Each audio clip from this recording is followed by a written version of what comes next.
Keep the house lights up for just a second, because I want to start with the end of the film.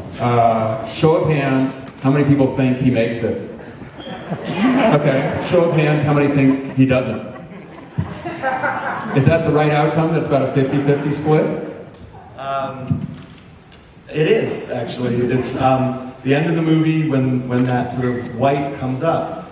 My goal, I remember having to convince the distributors this, but was that it not be, I never wanted the ending to be ambiguous in any way, but amazingly, and we're sort of ruining it in this way, but I sat outside of the screening and people walk outside and they're amazed.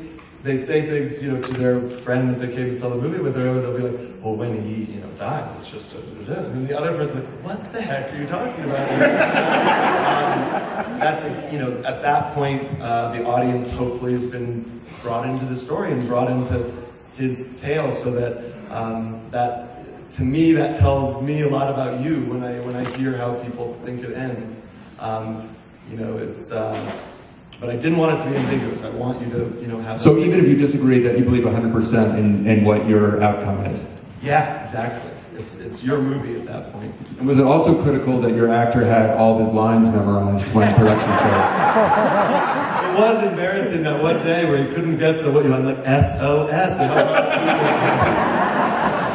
Bob, so this, which we call it a script, and it's 30 pages, right, as written? 32. Okay, 32 with footnotes. 32 pages arrive. I suspect you might have met JC at Sundance. I mean, had you known, did it come kind of just over the transom, so to speak, or did you know JC from Sundance? Well, I knew him from Sundance because we premiered his first film, Margin Call. So I knew him because of that. More indirectly, because we weren't able to meet during that time because I was busy and he was delirious. Scared of you.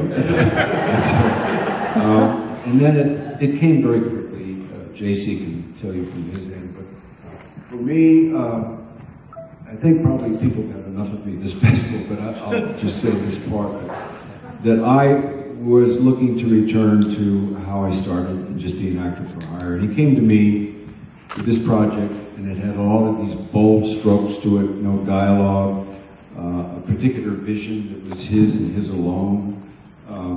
I like the idea of, if I felt good about a director and I felt a director had a vision that was his own and he had command of it, that I enjoyed the idea of turning myself over to him and just being in his hands, and that's how it came together. And the fact that he wanted me, the fact that I think he wrote it somewhat with me in mind.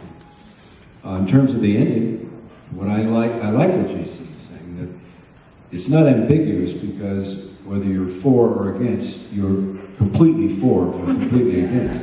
The only thing I can say is that I'm still here.